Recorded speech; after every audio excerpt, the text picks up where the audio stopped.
Hey,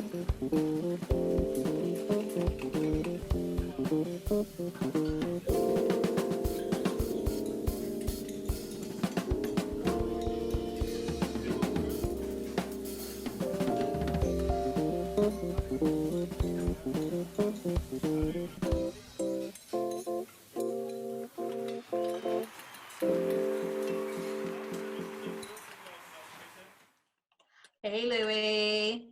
Hey, Lo, what's up? So we're going to be talking about cooking with fire today. Fire. We like fire and knives. Mm-hmm. But first, we're going to talk pandemic provisions. Pandemic provisions. Last time we were sort of unhealthy. I mean, not terribly unhealthy. It had some cheese in it. But this time, we're going kind of really healthy. For me, balance is key. Seaweed. And because I'm a terrible Asian, I'm a banana, if you will. I don't know what language this is in, but you're pretty bad too, because you don't know what language either. I feel like it's banana. Korean. Yeah. I feel like it's Korean. It's definitely not Chinese, but I don't know. I really don't. It's everything is in characters. So I know that seaweed by looking at it and smelling it and tasting it, but there's no other thing on here. Are you sure that's not sheets of nori? Does it did say in the little thing? I mean, I've eaten these and it's not like, it doesn't have the same texture as nori. It's like crunchier, if that makes sense. It's not as sticky as like a nori would be to wrap sushi. I love these. I can sit on the couch. Like, this packet's way too small for me. I can eat like 3 of these in one sitting. I think it's the whole salt thing. Like, I really crave salt more than I do sugar a lot of the time. Fun fact about seaweed.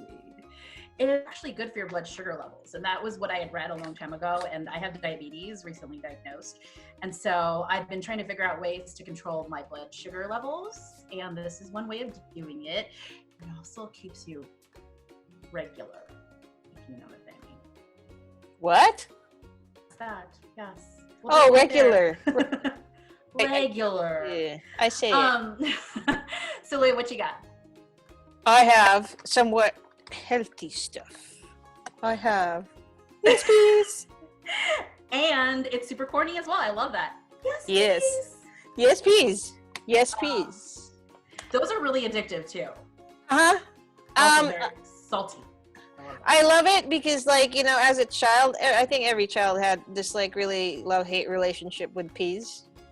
Slash vegetables more like in hate. general. Yeah, slash vegetables in general.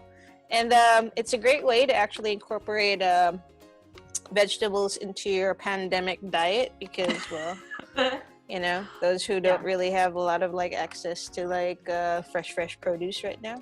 Yes. And if you can get it, Louie and I will both say go to Desert Bloom Eco Farm and get a CSA if you can. They're sold out of the 6-month ones, but she has eggs on there still. And hopefully, you know, she has these like smaller kind of ones that you can order. But if you want real vegetables and you really do want something that's crazy healthy, go with Desert Bloom Eco Farm and Claudia Andraki. Yes. Awesome. So speaking of freaking awesome people, we're about to have Chef Justin Kingsley Hall. All right, we are joined today by Chef Justin Kingsley Hall of the soon-to-be couple months, a year from now, I don't know, Main Street Provisions coming up. Of course, we know him from the Kitchen at Atomic downtown. He's a very cool downtown boy. He's also a SLOtown boy, which is cool as well. How do you pronounce San Luis Obispo? Do you say Louis? Do you say Luis? Do you say Louis? Louis, San Luis Obispo. Nice. Typically, you know, people are from out of town or something, they say Louis. Right. Me? Like Louiie Victa. All right. So Main Street Provisions, last time that I talked to you in person, mano y mano, you told me that it was going to be open about now. Then I'd heard the summer, and now I'm hearing the winter. So what's your timeline looking like? It's a timeline, man. What do you think? I mean, right now, I think timelines are pretty irrelevant on our side of things. It's all wishing and hoping right now. You know, we look at, you know, if things start opening up soon and what those phases look like. And then even from that, what's the reality? So if they start opening restaurants soon, what's the capacity they can open at? And how does that work for a restaurant just opening? My biggest thing was, and talking about it with my boss and owner, Ken Owens, was that you're about to have not just like our typical Vegas, like 2-3 restaurant grand opening in one weekend, but you're having like a worldwide grand opening of restaurants soon. Right.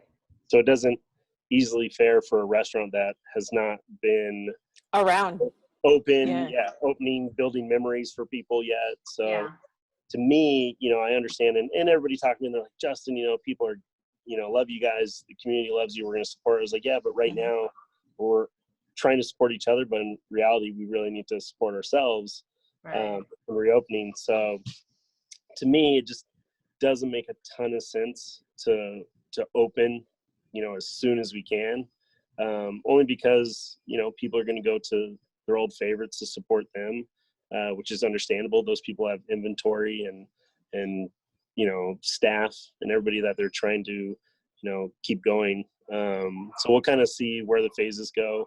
But from there, you know, I'd hate to kind of give a date, you know.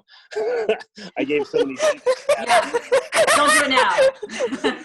We joked about, you know, we have we're like, oh, you know, coming, you know, summer and coming fall, we have this stack of cards that say, you know, it's a nice little info card, and it says coming fall, you know, 2019. Just cross the 19 out 2020. I'm just gonna get some other stickers or Post-its to put over that. Right. So, Justin, we are obviously all facing shit, and you were just talking about some of it. But we feel like that there's like an extra amount of like kicking the balls from like actually trying to open a restaurant also during this. When you kind of had realized what was actually happening, like what kind of mental and emotional process did you go through when you were like, are you friggin' serious? Like, now we're going to face this as well? Because there's a lot of challenges in just opening a restaurant without all this bullshit. You know, it's, in first thinking of it, surprisingly, I was happy. You know, you would think, you know, over this past year of trying to get started and the ups and downs and delays and construction and permits and everything that goes into opening a restaurant. But we're lucky, you know, we don't have a staff of 10, 20, 30, or a few hundred that we have to lay off. Right. We don't have tens of thousands of dollars in inventory that we have to figure out how to freeze, preserve, you know, give away or waste. So there's a lot of benefits in that. It hurts that, you know, we weren't able to get going, and it's hard because, you know, I got a lot of phone calls from people in the beginning being like, you know, so what are you doing? You know, you're usually part of something of trying to help out or support. And I was like, I really don't have an avenue. I don't have a kitchen I can use. I don't have staff. I don't have, you know, product.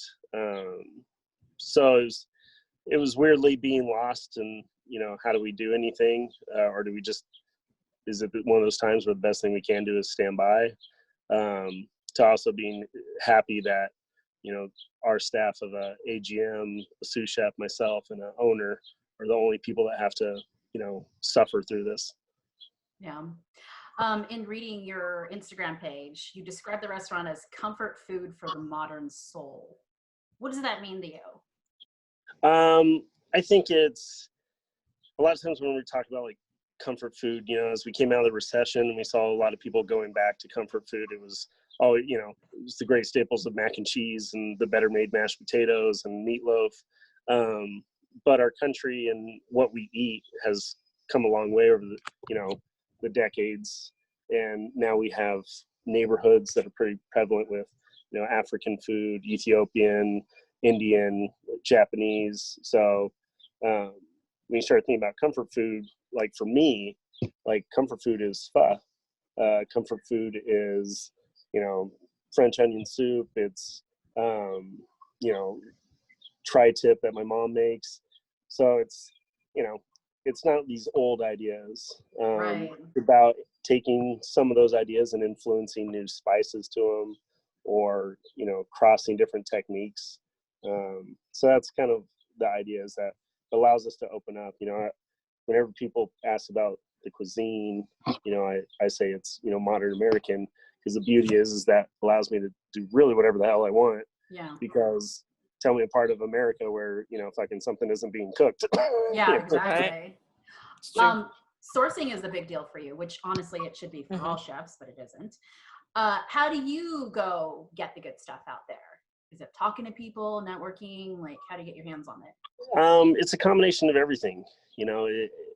It's much easier to find, crap, right? It's like you can go and you can find the mass-produced chickens and, beef. You can find the flavorless vegetables that are, being inundated with pesticides and GMOs and everything. And that's not necessarily to damn all of that. I understand the need for certain things, but we've put it in everything. We've decided that everything has to go by this process. So all that stuff's like right in front of us. So it takes time of conversing with chefs where they're getting things.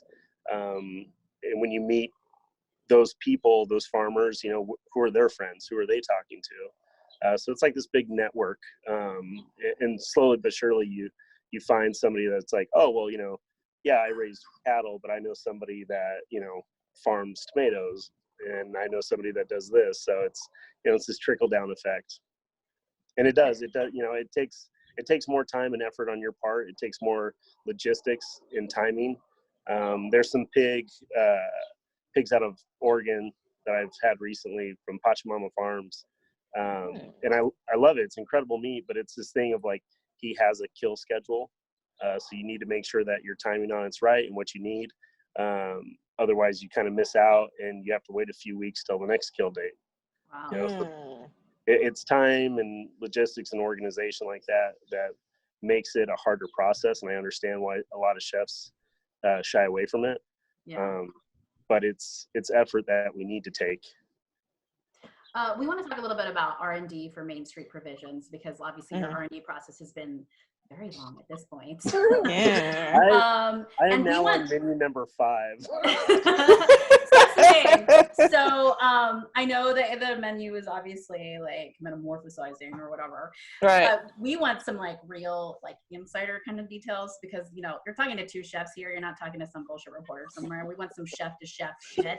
Like, what are we gonna see? Like, okay, if you can just give us like one dish, like for sure that's gonna be on that menu, like something that you have to have. You've got to know one by now at least. Right. I know several. Okay. One of the ones that like no matter the time of the year when I was writing these menus, that is stuck there is actually it's a salad. Which I was not expecting this to be your answer. Right. Also, oddly enough, growing up as a kid, I took some staunch ass whippings for not eating vegetables. I spent some hours sitting at a table staring at a plate. So it's so funny that at one point when I opened up my pop-up Slow Boy, that I started getting known for vegetable work, and vegetarians and vegans were showing up, and I laughed about it to my mom. I was like, did you really expect this from your child? Right. He was so proud. Yeah. And everybody sees the whole animal cooking and all that, but I take as much time and effort as I take with animals and caring about their source and how they're treated. It's the same with vegetables. It's a living ingredient that we work with. So this salad, it's called For Ernie's Birds. And Ernie is my grandfather. Okay. He was like a jack of all trades. This guy, he would cook, some, but he was in his woodworking shop. He was in the garden. He had a big aviary in his backyard where he raised finches and cockatiels. So I would remember very vividly as a kid, he would wake up around 5-something in the morning. He always went running in the morning. And then you would find him in the kitchen. You could hear, the sound of a fork and a mixing bowl and glass. And he would be mixing up in a bowl some pieces of torn lettuce, seeds, olives, hard-boiled egg. And he'd be making this big, this big slurry of ingredients that were kind of left in the fridge to go out and feed his birds. Oh. And it was such a, I don't know, as a kid, even I really didn't understand the care, but it just felt like a very important moment. And my grandfather died when I was young. I think it was in 6th grade at the time. But this from, what is it? So we're, talking a memory that was 30 years ago. Still is very vivid of like his shirt, his work pants, the sound of those bowls, what he was doing. So it was that kind of memory and thinking of that bowl, that kind of like chopped saladness that you would make in creating this salad. So it's using greens from Desert Bloom. I just posted a picture actually. It's a mix of arugula. She has a really nice peppery arugula, which I love. Pea tendrils and red kitten spinach. Red kitten. So you talk to Claudia. She's got some great stuff out there, and she was talking. She's like, "Well, this is spicy, and I love this and this kitten." I was like, "Oh my god, can we call this salad mix cat pee?" She's like, "No." I was like, "I need you to just generate this salad mix," and so I needed some this past week. So I think I just posted a picture on my Insta story, and she put a label on it, and it's called cat pea greens. That's hilarious. I buy it. There's a beauty of using her greens. Then you get things like toasted sunflower seeds, pumpkin seeds, chopped olives, and chopped hard-boiled egg that kind of garnish the salad. And then it's a chimichurri vinaigrette. So it's very herbaceous. Fat from the egg, salinity from the olives, good crunch. But I just feel like it's this great story of my grandfather in a bowl of taking care of people.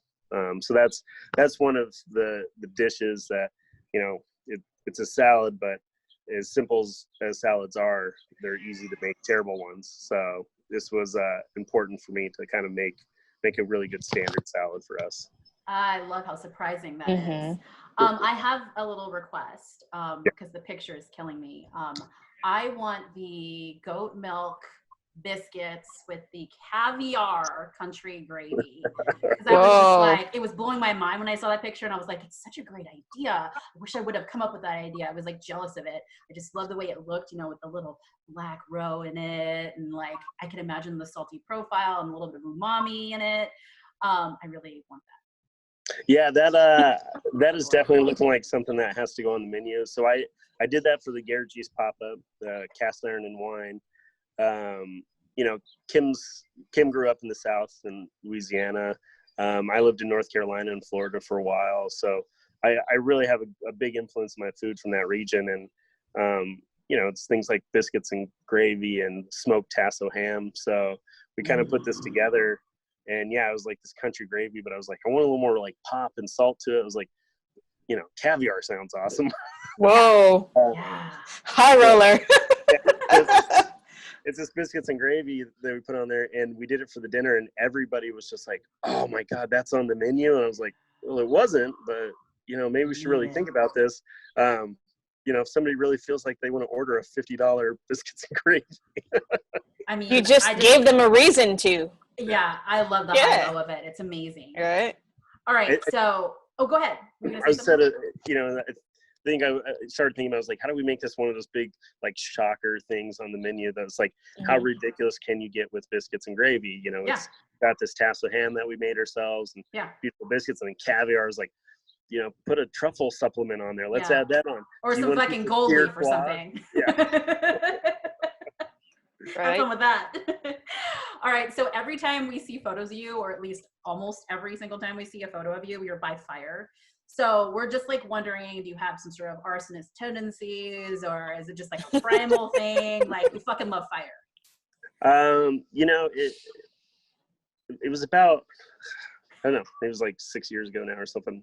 I hadn't really cooked with fire all that much. Barbecuing at home and doing something for some parties, but not some real live fire cooking.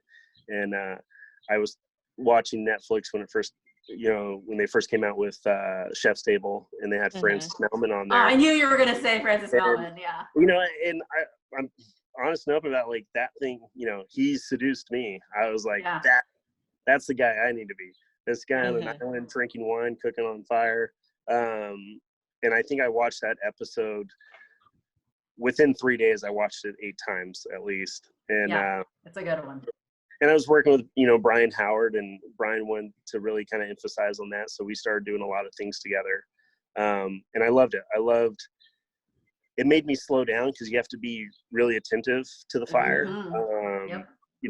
Not only just how the product's cooking, but which way the wind's coming from, the heat outside, the wood, and, there's all these things. So for somebody whose mind is very busy and there's a lot of, conversation going on, it's great kind of to suck it all in.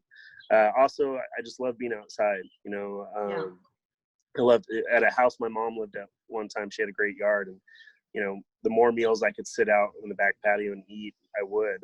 I just loved that. So the chance to cook outdoors and be out in that environment just hooked me. And then, now we get to a point now where I think my kids don't recognize me without the smell of smoke on me. Right.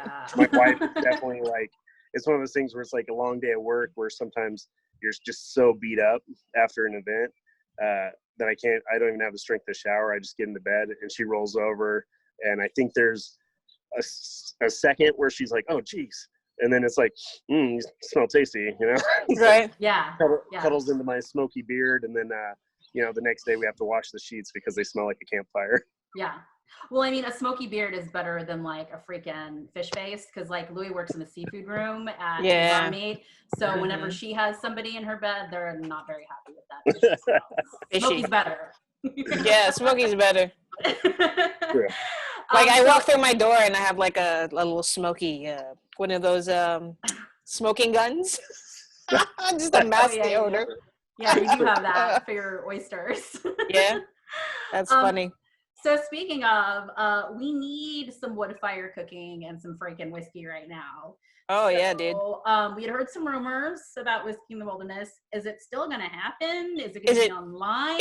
Is it going to be virtual Whiskey in the Wilderness? What's going on? Or is it not going to happen? Or tell us the scoop, man. We had a lot of fears from people that Whiskey in the Wilderness wasn't going to happen. And this is before, the pandemic hit. And we were going to try and reassure everybody that we were just, with the restaurant supposed to be opening and timelines, we were just trying to figure out the date. And then, everything stopped. So the idea was to have it later in the year, which is still, the idea to have it later in the year is still there. But again, we don't know what festivals are going to look like and what people are going to do. Luckily, Whiskey in the Wilderness is kind of a social distancing event in its own. We have people that out. We keep it to lower numbers. So we'll see where that happens. But in the meantime, as a way to kind of connect, I wanted to try and do this idea of a virtual Whiskey in the Wilderness, where we could have some of the chefs that are still able to operate and do some curbside pickup, that they could do some dishes inspired by Whiskey in the Wilderness. So we have some people like Mark Marone at Graffiti Bow, Brian. I mean, we still have a great lineup as right now, we have some chefs making cocktails, some making food. So it's going to be a chance on Secret Burger that when people go, they'll find a tab that says Whiskey in the Wilderness, and they can see the chefs that are participating. And we're trying to make them be on different nights. So say in 1 week, you want to hit 4 different places, you can. And then from there, there's always a charitable aspect to what we do. So when people go on to buy the food, they'll see another a raffle ticket thing that they can buy for $5. And that raffle ticket puts you in a drawing to win tickets to Whiskey in the Wilderness in the future. So it's a $5 raffle ticket. All the money from the raffle tickets are going into a fund for charity. Jared Misko, who does our painting every year for Whiskey in the Wilderness, he's going to do another one for us, and we're going to have a raffle on Secret Burger for that as well. And every time people buy a ticket, all of it keeps putting their name back in the hat to have more opportunities to win tickets. But it also increases our ability to kind of put some money where we think it will best help. And again, we always try and help local charities first.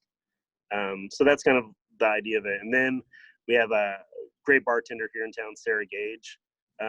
She's actually going to host an Instagram live sessions where you get a chance to talk to me and Leaf Flint, the co-creator, and then all the chefs and people that are involved. We're going to bring them on for a little bit to kind of chat with them, have a fireside, drink and bullshit back and forth. Very cool. Super. Yay. It's good to hear. All right, we're going to move on to our new segment, Show and Tell. Yeah. And are you going to set something on fire? Justin, what you got? This is kind of a funny one. I'll take you over to my fire pit here. Oh, it is getting a little fire. Yeah. I'm not actually starting a fire for you, but I want you to see this pot if you can. So is it copper? It's copper lined. It's a rondeau that actually was a gift from a boss of mine in Florida. He had it sitting outside for, I think, the first 3 years I worked there. And I asked him about it, and he said, if you clean it up, you could keep it. Ooh. And this has been in my arsenal now for 12 years.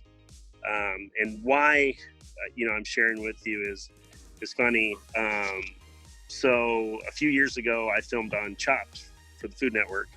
And in the interview process, it wrote down what are some of my signature dishes, what am I known for. So I sent a text to quite a few people because I don't cook the same thing twice a lot. I don't really know what I'm that great at or what dishes stand out for people. So I took a survey of about 5 people, and of those 5, 4 people wrote back to me the pot, and I was like, "What?" They're like, "The pot, that big copper pot of yours." And I was like, "That's not a dish." And my buddy Leonard goes, "Yeah, but anything you make in that thing, it comes out awesome." He's like, "So that's what I think about." I've made, friend Jolene, her birthday in January is the day before mine. So I made a gumbo brunch out of it. My buddy Leonard's wedding, the day after, we had a brunch and made cassoulet in it for a bunch of us.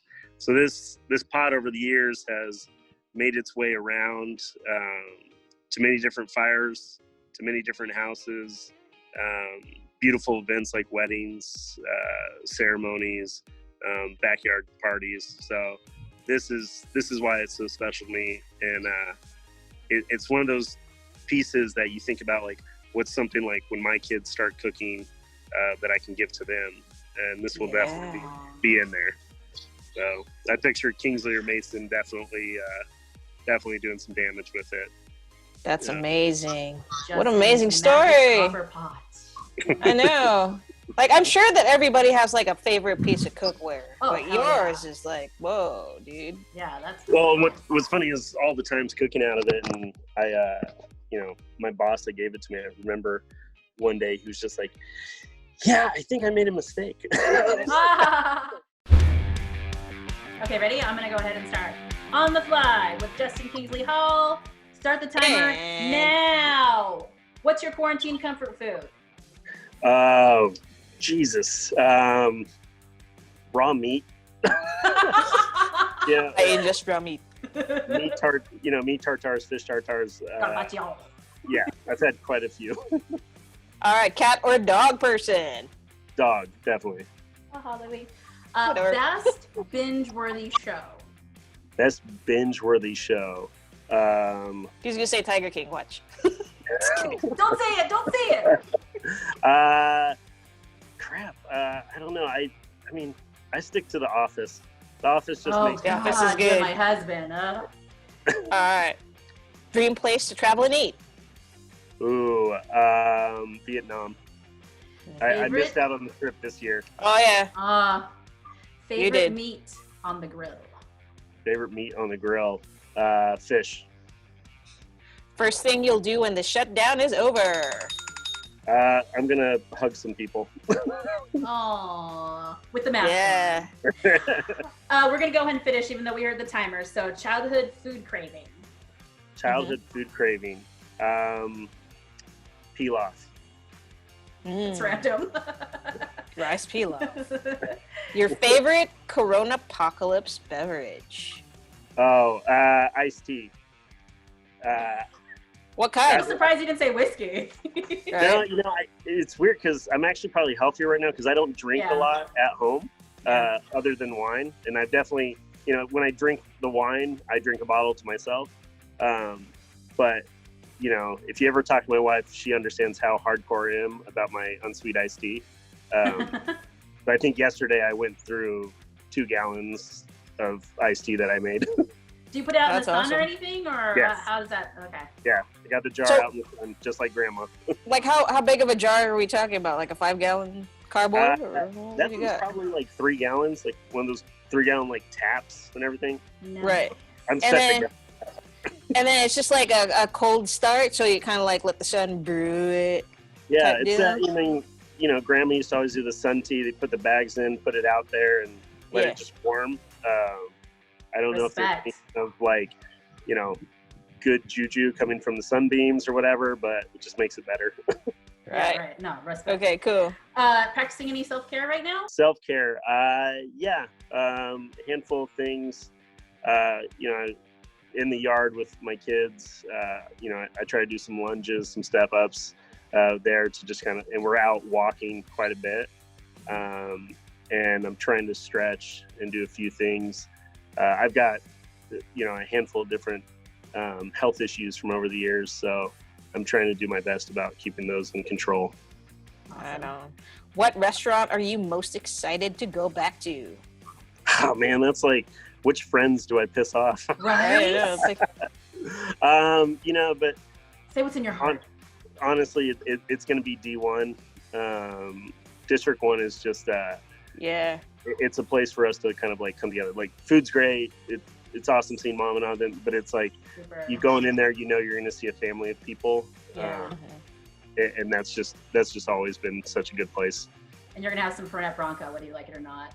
Yeah. Yeah. And they're getting a makeover. So it's gonna be it's gonna be super gorgeous. exciting. Yep. We're gonna end with your go-to cooking or grilling soundtrack. Ooh, cooking or grilling soundtrack. I play a lot of Gary Clark Jr. It's got a lot of good up tempo, and then soothes it out. So it's at fires roaring, a good bit of like blues and rock and roll, and then it kind of calms down in the evening. You can dance to it. So that's Gary Clark Jr. is the place to go. All right. Well, Awesome. Justin, we usually ask people to sell it at this point. This is your time. Go. I'm going to sell people on when we come out of this. Remember that you need to appreciate the community a little bit more. There's been some beautiful things of watching people walk around and taking time for themselves. You spend time with loved ones. Invest in yourselves, in your self-care, in your personal health, and that it's okay to not work a ridiculous amount of hours. It's okay to take days off. It's okay to be sick. It's okay to want to spend time with people rather than be at work. So that's what I want to sell, a healthier life for everybody. So slowing down for the SLOtown boy. Yeah. I love that. Justin Kingsley Hall, thank you so much. We look forward to Main Street Provisions, of course. Me too. Yeah. We look forward to Whiskey in the Wilderness, and we will hopefully see you in person at some time in the very near future. I appreciate the time, everybody.